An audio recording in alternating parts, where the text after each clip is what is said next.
Naisip mo na ba kung bakit parang humihina ang iyong mga binti kahit kumakain ka ng mga pagkaing akala mo'y masustansya, aktibo ka, at ginagawa mo ang lahat para mabuhay ng malusog? Bakit mas mahirap na ngayong tumayo mula sa upuan o umakyat ng hagdan kumpara noong mga nakaraang taon?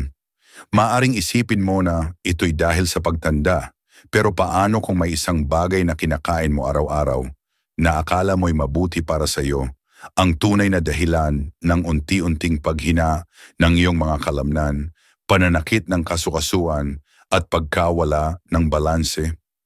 Maraming matatanda sa Amerika ang hindi namamalayang nagkakamali sa pagpili ng prutas. Mga prutas na unti-unting nagpapahina sa kanilang mga binti, mobilidad at pagsasarili. Ang mga prutas na dating nakabubuti nung bata ka ay maaaring ngayon ay kalaban ng iyong tumatandang katawan.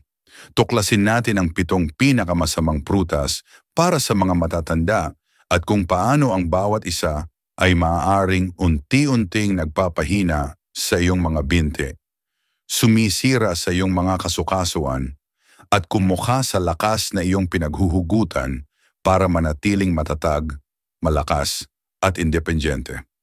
Bago tayo magpatuloy, kung hindi ka pa nakaka-subscribe, inire-recommenda kong pindutin mo ang button na yon at i-on ang bell para hindi mo makaligtaan ang mga health tip na para sa iyo. Okay, simulan na natin. Una, pinya, ang acidic na kalaban. Naisip mo na bang kumain ng hiwa ng pinya at akala mo'y gumagawa ka ng matalinong pagpipili para sa iyong kalusugan? Marahil ay narinig mo na ito'y pinupuri dahil sa anti-inflammatory na benepisyo nito salamat sa bromelain, isang malakas na enzyme. Pero para sa mga matatanda na lampas, 60 taong gulang, ang pinya ay malayo sa healing hero na inaakala mo. Sa katunayan, maaaring ito'y lihim na nagdudulot ng pinsala, lalo na sa pinakapundasyon ng iyong pagsasarili, ang iyong mga binti. Habang tayo'y tumatanda, ang ating mga daluyan ng dugo ay nagiging mas delikado, ang ating mga kasukasuan ay mas sensitibo at ang ating metabolismo ay mas mabagal. Ang pinya na may mataas na konsentrasyon ng natural na acids at asukal ay nagiging isang nakatagong banta. Kahit na ito'y mabango at refreshing, malaki ang epekto nito sa iyong sirkulasyon. Ang biglaang pagtaas ng blood sugar ay maaaring makasira sa maliliit na capillaries sa iyong mga binti, ang mismong mga daluyan na naghahatid ng oxygen sa iyong mga kalamnan. Kung walang sapat na oxygen, ang iyong mga binti ay magiging pagod, mabigat at mahina. Hindi ito nagtatapos doon. Ang acidity ng pinya ay maaaring makairita sa mga kasukasuan na may pamamaga dahil sa edad, tulad ng arthritis. Kung napansin mo ang hindi maipaliwanag na paninigas ng iyong tuhod o pakiramdam na parang nasusunog ang iyong bukong-bukong pagkatapos kumain nito, maaaring ito ang dahilan. At para sa mga umiinom ng blood thinners o gamot sa puso, ang bromelain ng pinya ay maaaring makagambala sa peligrosong paraan na nagpapahina o nagpapalakas ng labis sa iyong gamot. Ang panganib ay dahil sa tahimik nitong epekto. Hindi mo mapapansin ang pinsala agad, pero sa paglipas ng linggo, buwan o taon, ang prutas na akala mo'y nakakatulong sa iyo ay maaaring nagdudulot ng pagkawala ng balansi. Mas madalas na pamamaga at hirap sa simpleng bagay tulad ng paglalakad patungo sa mailbox o pagtayo mula sa iyong paboritong upuan. Minsan ang mga bagay na pinagkakatiwalaan natin ang siyang pinakamalalim na nagtataksil sa atin. Pero ang pinya ay hindi lamang ang nakatagong banta. Ang susunod na prutas sa listahang ito ay mas karaniwan at mas nakakalilang. Malamang ay nasa iyong kusina ito ngayon at ilang dekada mo nang narinig na ito'y mabuti para sa iyong mga kalamnan. Handa ka na bang malaman kung ano ito? Kung patuloy kang nanonood at nakakatulong sa iyo ang mga insight na ito, paki-comment ng isang sa ibaba para malaman kung kasama mo ako. Ngayon magpatuloy tayo sa pangalawang punto. Pangalawa, saging ang patibong ng asukal. Matagal nang itinuturing ang saging bilang simbolo ng kalusugan, madaling dalhin, mayaman sa potassium at perpekto para magbigay ng enerhiya. Sa loob ng maraming dekada, sinabihan tayo na nakakatulong ito para maiwasan ang muscle cramps, magbigay ng lakas sa katawan at suportahan ang recovery. Pero narito ang katotohanang hindi sinabi sa iyo. Habang tumatanda ang iyong katawan, maaaring hindi na kaibigan mo ang saging. Sa katunayan, maaari itong maging isa sa mga tahimik at pinakanakakalinlang na banta sa lakas ng iyong mga binti. Ang nagpapanganib sa saging para sa mga matatanda ay ang mataas na konsentrasyon ng natural na asukal at mabilis na natutunaw na carbohydrates. Kapag kumain ka ng saging, mabilis na tumataas ang blood sugar mo na nagbibigay ng pansamantalang enerhiya.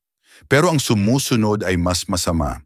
Ang biglaang pagtaas ng asukal ay nagdudulot ng pagdagsa ng insulin sa iyong sistema. At para sa mga tumatandang katawan, lalo na sa mga may mabagal na metabolismo o borderline diabetes, ito ay nagdudulot ng siklo ng pamamaga at pagkapagod.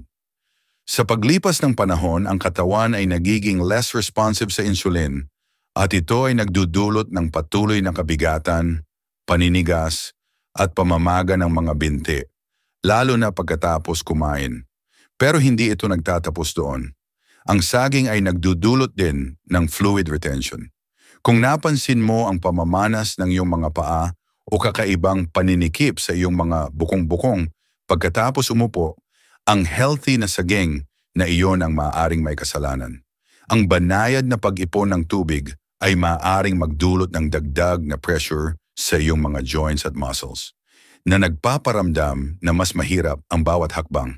Para sa mga may problema sa puso, ang dagdag na potassium at fluid retention ay maaaring maging mapanganib na kombinasyon na tahimik na nagpapalala ng circulation at joint discomfort. Maaaring hindi mo maramdaman ang pinsala pagkatapos kumain ng isang saging, pero kapag madalas itong kinain tulad ng ginagawa ng maraming matatanda, ang pinagkakatiwalaang prutas na ito ay nagiging isang mabagal ngunit epektibong puwersa na unti-unting nagpapahina sa iyong lakas. Ang pinakanakakabahaging bahagi, akala mo pa itong tumutulong sa iyo. Ngayon, isipin mo ang isang prutas na mas maliit pa sa saging, isang prutas na napakadaling kainin na karamihan ay kinakain ng maramihan, na akala'y perpektong merienda. Pero sa totoo lang, ito ay nagpapasiklab sa iyong mga joints, nagpapataas ng uric acid, at maaaring siyang ugat ng matinding sakit sa iyong mga daliri sa paa sa gabi. Gusto mong malaman kung ano ito? Pag-aralan natin ng mabuti. Pangatlo, ubas, ang munting bomba ng pamamaga. Mukha silang hindi nakakasama, malambot, matamis, at madaling subo ng walang pag-aalala. Laging pinupuri ang ubas dahil sa kanilang antioxidants, benepisyo sa kalusugan ng puso, at natural na tamis. Pero para sa mga matatanda, lalo na sa mga edad 60 pataas, ang maliliit na prutas na ito ay maaaring mas nakakasama kaysa nakakatulong, lalo na pagdating sa iyong mga binte, joints at araw-araw na paggalaw. Ang nagpapanganib sa ubas para sa mga tumatandang katawan ay ang mataas na fructose content nito. Ang fructose ay isang uri ng asukal na halos entirely dinidigest ng atay. Kapag sobra ang konsumo na madaling mangyari dahil maliit at madaling ubusin ang ubas, ito ay nagiging taba at uric acid. At dito nagsisimula ang panganib.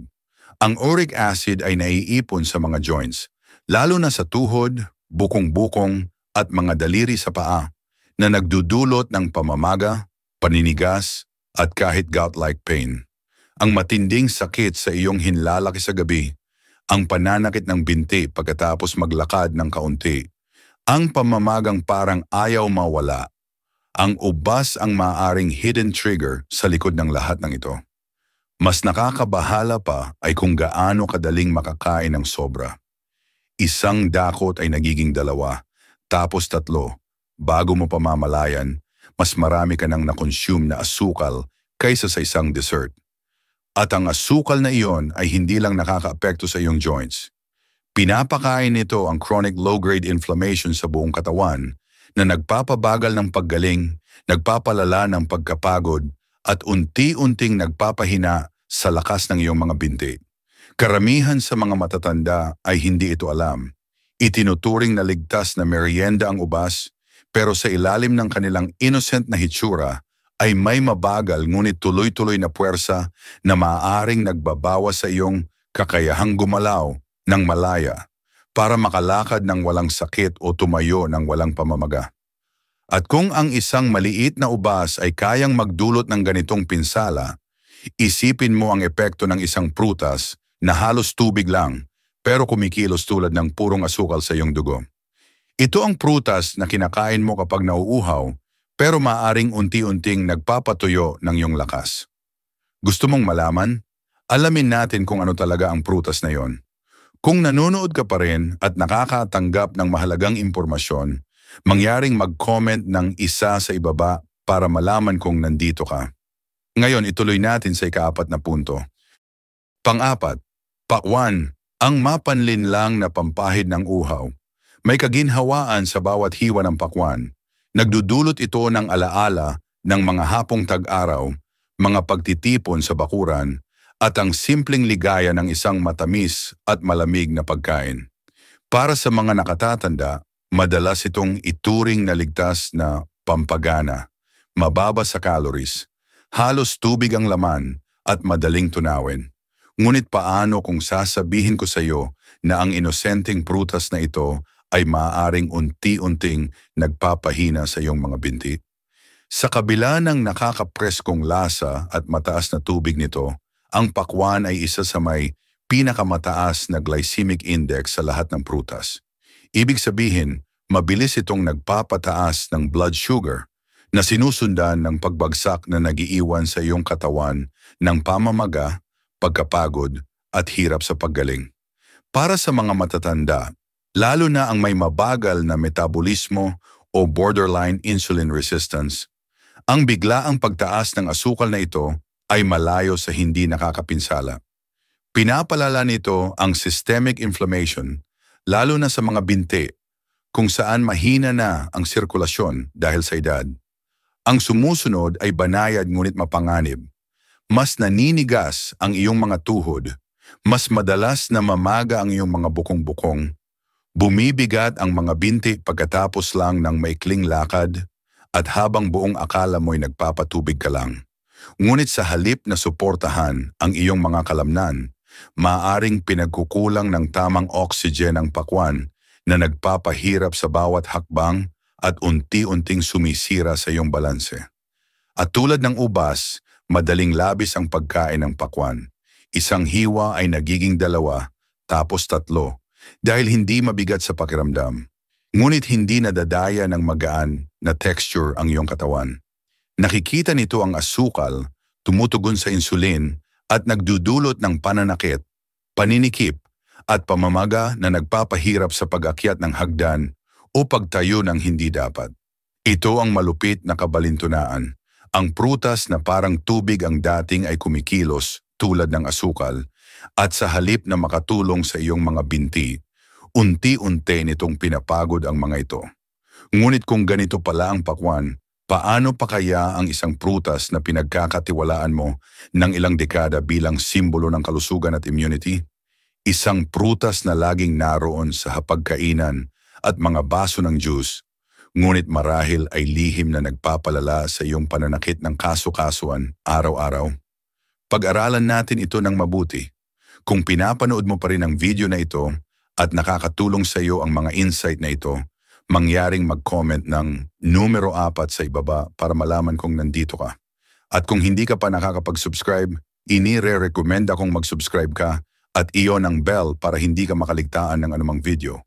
Ang iyong suporta ay tumutulong sa amin na makalikha pa ng magagandang content para sa iyo. Ngayon, magpatuloy tayo. Pang-5, dalandan, ang mapanlinlang na maasim. Matagal nang itinuring na sagisag ng kalusugan ng dalandan, isang basong orange juice sa almusal sariwang hiwa sa iyong tanghalian. Ang mga simpleng gawaing ito ay naging bahagi na ng pang-araw-araw na buhay ng maraming matatandang Amerikano. Sagana sa vitamin C, kilala sa pagpapalakas ng immunity, at malawak na tinatanggap bilang malusog na pagpipilian, tila walang duda sa dalandan. Ngunit ang totoo, lalo na para sa mga nakatatanda, ay mas komplikado at nakababahala. Sa ilalim ng matingkad na kulay at masayang lasa nito, ay may isang bagay na maaaring lihim na magpalala ng pananakit ng kasukasuan at magpahina sa iyong paggalaw. Asidong citric. Habang tayo'y tumatanda, ang mga tissue sa ating mga kasukasuan ay nagiging mas sensitibo, ang ating cartilage ay nauupod, at ang pamamaga ay mas nagiging laganap. Sa kasamaang palad, puno ng natural na acid ang dalandan na maaaring makairita sa mga kasukasuan na may pamamaga na. Ang paninigas ng iyong mga tuhod tuwing umaga, ang mahapding kirot sa iyong balakang pagkatapos ng matagal na pagupo, maaaring hindi lamang ito senyales ng pagtanda. Maaaring reaksyon ito sa asido na iyong kinokonsumo araw-araw. At hindi lang dito nagtatapos ang problema. Ang dalandan ay mayroon ding natural na asukal na maaaring magpataas ng blood sugar kapag kinain ng mag-isa o inumin bilang juice. Para sa mga matatanda, mapanganib ang kombinasyong ito. Acid at asukal na nagtutulungan upang magdulot ng pamamaga sa buong mga binti, na nagdudulot ng pamamaga, kirot at unti-unting pagkawala ng lakas. Ang mas nakakabahala pa ay kung gaano ito ka-subtle. Uminom ka ng iyong juice sa umaga, akala mo'y nakakabuti, samantala ang iyong mga kasukasuan ay lihim na nagdurusa. May ka ba sa pag-realize na ang isang prutas na pinagkakatiwalaan mo sa buong buhay mo ay maaaring hindi na pala nakakatulong, kundi hadlang pa? At kung ang dalandan na kilala sa pagiging malusog ay maaaring magdulot ng ganitong problema, isipin kung ano pa ang maaaring itago ng isang prutas na mukhang malinis, maasim ang lasa at madalas na akalain pinakaligtas sa lahat. Malamang ay kinain mo na ito ng hilaw marahil bago matulog at hindi mo inakalang may masama pala itong epekto sa iyong mga binti. Pag-usapan natin ito. Pang-anim, mga luntiyang mansanas, ang maasim na sanhi. Ang mga luntiyang mansanas ay madalas ituring bilang mas malusog na pagpipilian.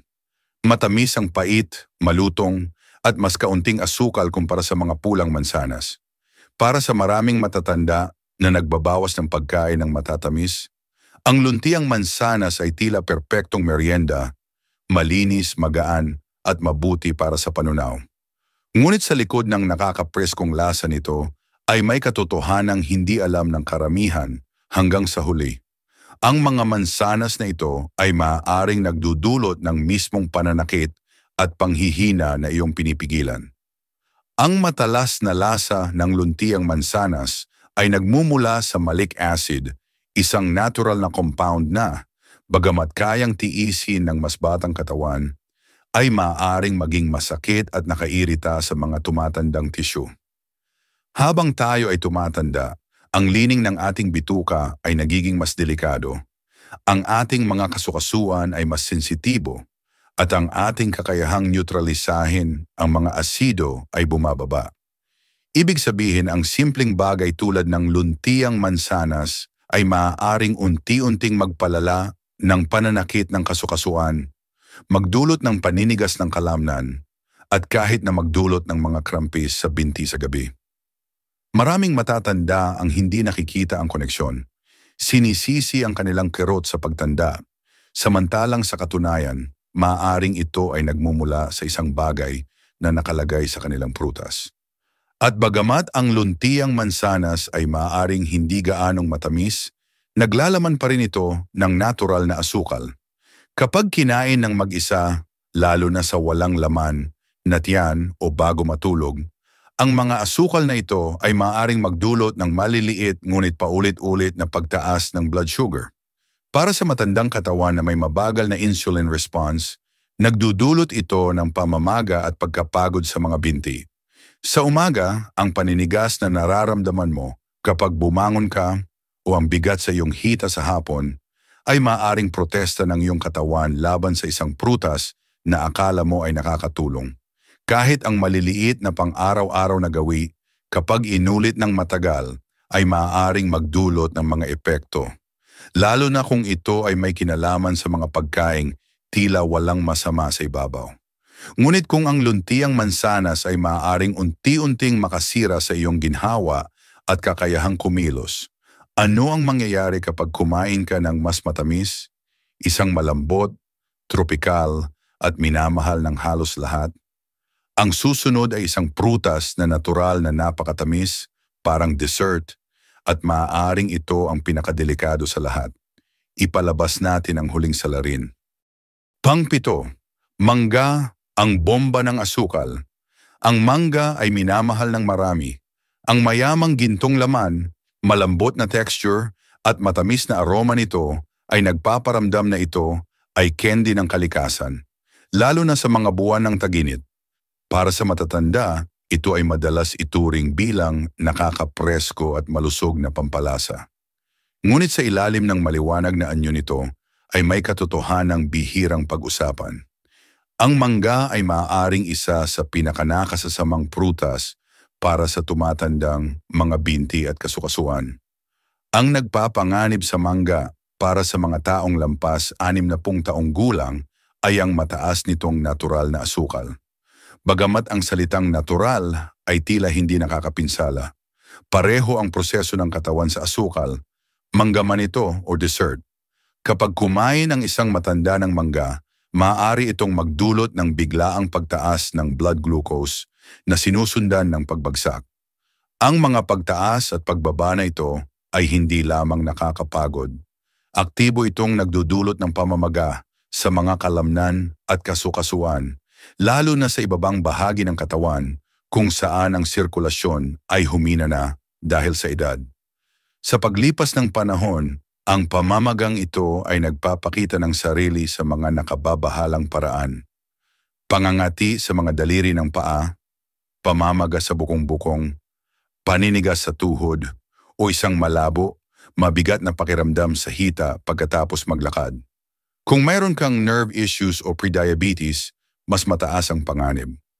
Ang asukal sa mangga ay maaaring magpalala ng neuropathy na nagdudulot ng pangingilig, pamamanhid at mabagal na paggaling sa mga paa at binte.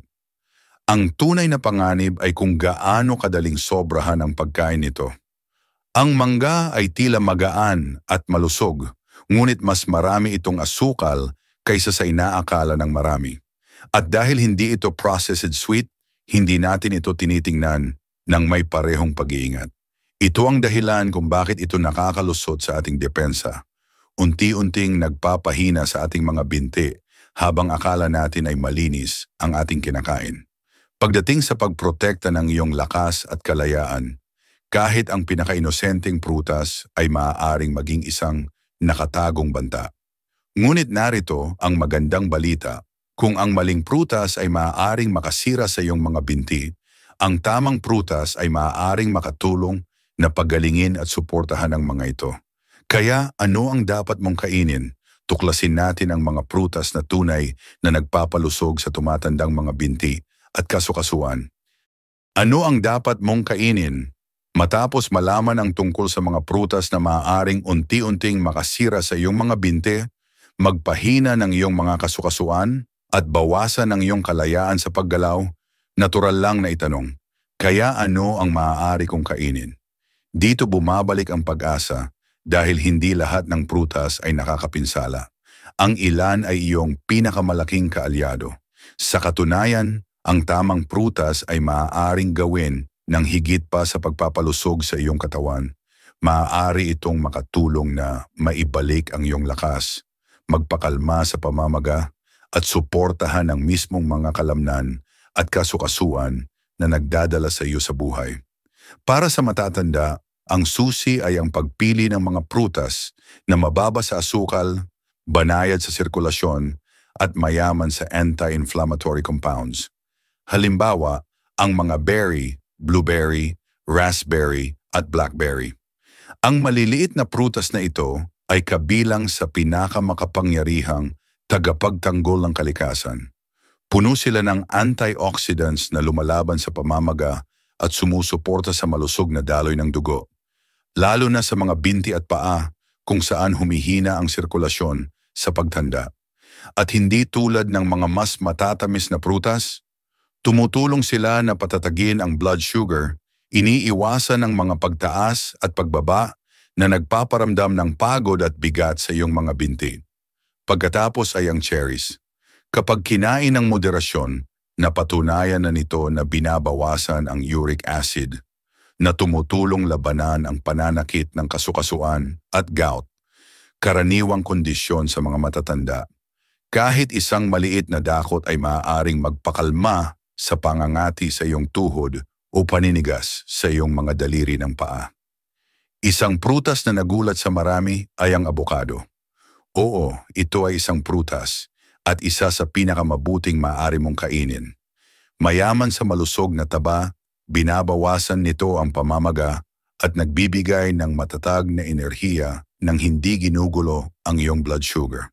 Pinoprotektahan nito ang iyong mga kasukasuan mula sa loob palabas na nagbibigay daan sa iyo na gumalaw ng mas madali at mas kaunting sakit. At huwag kalimutan ang papaya at peras, mga prutas na banayad sa digestive system, natural na mababa sa asukal at nagbibigay ng pangmatagalang sustansya nang hindi binibigyang diin ang iyong sirkulasyon. Hindi lamang ligtas ang mga ito, nakakapagpagaling pa. Kapag pinili ng maayos, ang prutas ay nagiging higit pa sa pagkain. Ito ay naging kasama sa iyong paglalakbay patungo sa mas malakas na hakbang, mas matatag na balanse at mas maliwanag na umaga. Ang landas patungo sa mas mahusay na paggalaw ay hindi nagsisimula sa mas maraming pagsisikap.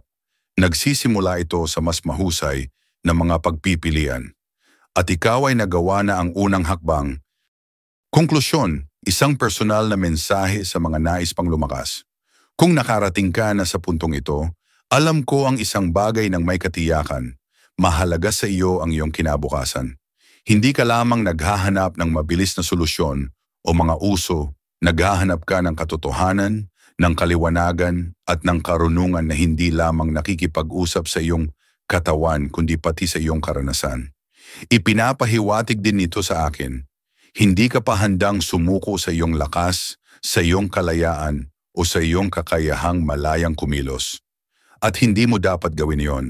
Bilang isang taong nabuhay ng maraming dekada at nakaranas ng higit na panahon kaysa sa karamihan, natutunan ko na ang pagtanda ay hindi kaaway, ang kawalang pagbabago ang tunay na kalaban. Ang maliliit na pagpipiliang hindi natin pinapansin, ang mga gawi na hindi natin pinagtatanong, ang mga pagkaing kinakain natin nang walang pag-iisip, ito ang tunay na mga panganib.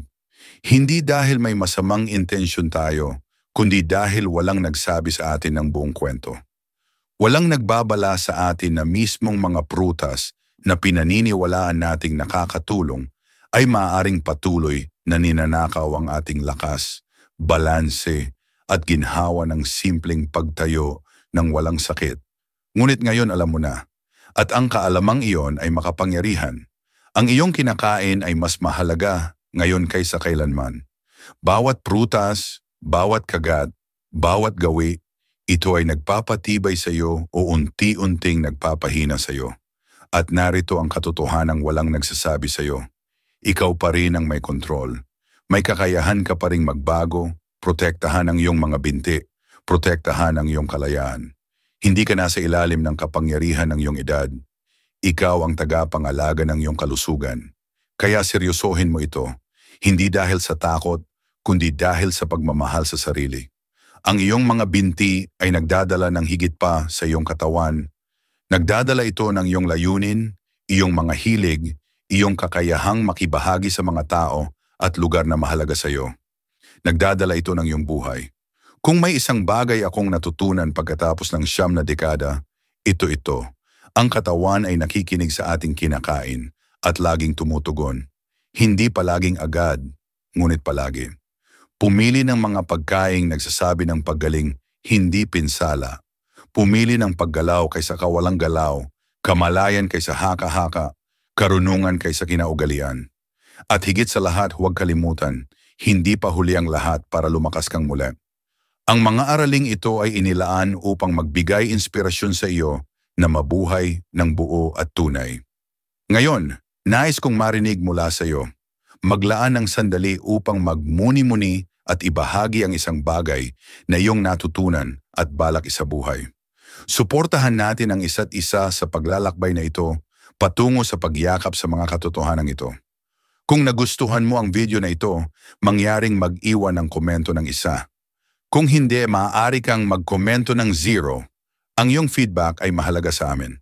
Huwag kalimutang mag-like, mag-share, at mag-subscribe sa aming YouTube channel para sa higit pang content na tulad nito. Salamat sa panonood at mabuhay ng ayon sa iyong sariling mga termino.